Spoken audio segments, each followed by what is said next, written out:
আসসালামু আলাইকুম। সম্মানিত দর্শক শ্রোতা, সকলে ভালো আছেন?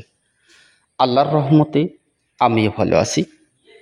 তো যে সকল ভাইরা আরসিসি প্ল্যানের উপরে একটি একতলা বাড়ি নির্মাণ করতে চাচ্ছেন, তো সে সকল ভাইদের জন্য আজকের এই ভিডিওটি বহুত হেল্পফুল একটা ভিডিও হতে চলেছে।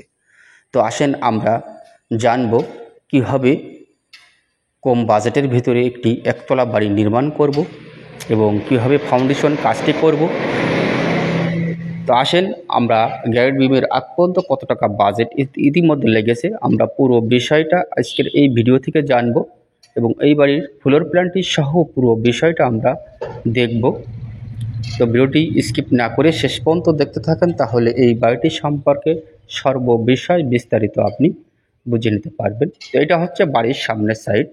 তো দেখতে পাচ্ছেন বাড়ির সামনের সাইডে খুব সুন্দরভাবে একটা ব্যালকনির কাজ করা হয়েছে। তো অবশ্য আপনারা যে সকল ভাইয়েরা ব্যালকনি দিয়ে সুন্দর মানের একটি একতলা বাড়ি নির্মাণ করবেন, গ্যারেট বিম করার সময় গ্যারেট বিমের সাথে অবশ্য সামনের ব্যালকনিটা গাঁথনি করে নেবেন। নেওয়ার পরে পুরো জায়গাটা পুরো ব্যালকনি সহ গ্যারেট বিমটা ঘুরিয়ে ঢালাইটা করবেন, তাহলে বিল্ডিংটি অনেক মজবুত হয় এবং সামনের যে বারান্দাটা ব্যালকনি ওইটা ফাটে না। যদি গ্যারেট বিম করার পরে বারান্দাটা করেন সেই ক্ষেত্রে দেখা যায় ফেটে যায় এবং গাঁথনি ছেড়ে যায় কলমের গোড়া থেকে। যদি আপনি বিমের সাথে একবারে বিমটা করে নিলে বারান্দার যে কলমের গোড়াটা এটা ফাটে না। দেখতে পাচ্ছেন যেভাবে গাঁথনি করে নেওয়া হয়েছে এভাবে সেম ডিজাইনে আপনি বাড়িটি করে গাঁথনিটা করে নেবেন। নিলে আপনার বাজেটে কম লাগবে এবং কাজও অনেক মজবুত হবে। তো কম বাজেটে মজবুত একটি বাড়ির ফাউন্ডেশন আপনি দেখতে চলেছেন। তো বাড়িটির দৈর্ঘ্যের দিকে জায়গার প্রয়োজন লেগেছে 30 ফিট, প্রস্থর দিকে জায়গার প্রয়োজন লেগেছে 28 ফিট। যদি আমরা স্কোয়ার ফিটে হিসাব করি তাহলে আসে 840 স্কোয়ার ফিট। এটা হচ্ছে ব্যালকনি ছাড়া। আর ব্যালকনি যখন দিবেন তখন ব্যালকনির সাথে অল্প একটু বেড়ে যাবে। এটা হচ্ছে ব্যালকনি ছাড়া। যদি আমরা স্কোয়ার ফিটে হিসাব করি তাহলে আসে 840 স্কোয়ার ফিট। যদি আমরা শতকে হিসাব করি তাহলে আসে 192 পয়েন্ট।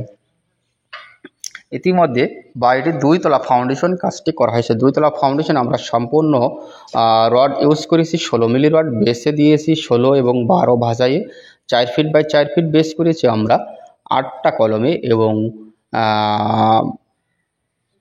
5টা কলম দেওয়া হয়েছে 5 ফিট বাই 5 ফিট এবং কলমে রড ইউজ করা হয়েছে 16 মিলি 6 পিস করে 5টা কলমে এবং আর বাদ বাকি কলমে 4টা করে 16 মিলি রড ইউজ করা হয়েছে।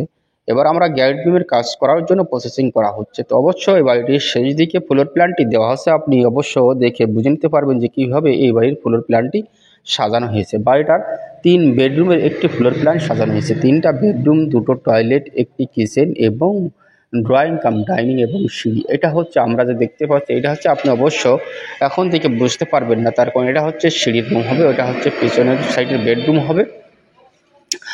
বলে ড্রয়িং দেখলে অবশ্য আপনি বুঝে নিতে পারবেন যে কীভাবে প্ল্যানটি সাজানো হয়েছে। তো এখন চারি সাইডে যে গাঁথনিটা করা হয়েছে গাঁথনি করিয়ে নিয়ে মাটি ভরাট করা হয়েছে। এবার আমরা গ্যারেট বিমের কাজগুলো সম্পন্ন করব। সাইডে যে গাঁথনিগুলো করেছি 5 ইঞ্চির গাঁথনি করেছি চারি সাইডে। এই জায়গায় আপনার 10 ইঞ্চি গাঁথনির কোনো প্রয়োজন নাই, তার কারণ 10 ইঞ্চির একটা সোয়ালিং দিয়ে চারি সাইডে 5 ইঞ্চি গাঁথনি করেছি। অটো ভাটার ইট দিয়ে খুবই চমৎকারভাবে কাজের কোয়ালিটিটা হয়েছে। আমরা আসেন আমরা ফ্লোর প্ল্যানে চলে এসেছি। তো দেখতে পাচ্ছেন এটা হচ্ছে মেন গেট হবে, এটা হচ্ছে সামনের সাইডের বেডরুম, এটা হচ্ছে সামনের সাইডে আরেকটা বেডরুম। মোট 3টা বেডরুমের আজকের এই ফ্লোর প্ল্যানটি সাজানো হয়েছে। এটা হচ্ছে 2টো টয়লেট এবং কিচেন একই জায়গায় দেওয়া হয়েছে এবং সিঁড়ি দেওয়া হয়েছে পিছনে। তো 28 ফিট এবং 30 ফিট, 30-28 দিয়ে আমরা যদি হিসাব করি তাহলে আসে 840 স্কোয়ার ফিট। যদি আমরা শতকে হিসাব করি তাহলে আসে 192 পয়েন্ট। খুবই অল্প জায়গার ভিতরে অল্প বাজেটের ভিতরে আজকের এই ফ্লোর প্ল্যানটি সাজানো হয়েছে। বাড়িটাতে 11টা কলম ইউজ করা হয়েছে। হয়তো প্ল্যানে আপনি দেখতে পাচ্ছেন 12টা কলম, কিন্তু আমরা এই জায়গায় একটা কলম বাড়াই দিয়েছি শুধুমাত্র এই সিঁড়ির এই জায়গাটার কারণে একটা কলম আমরা বাড়াই দিয়েছি। সেই ক্ষেত্রে বিল্ডিংটাতে 13টা কলম ইউজ করা হয়েছে।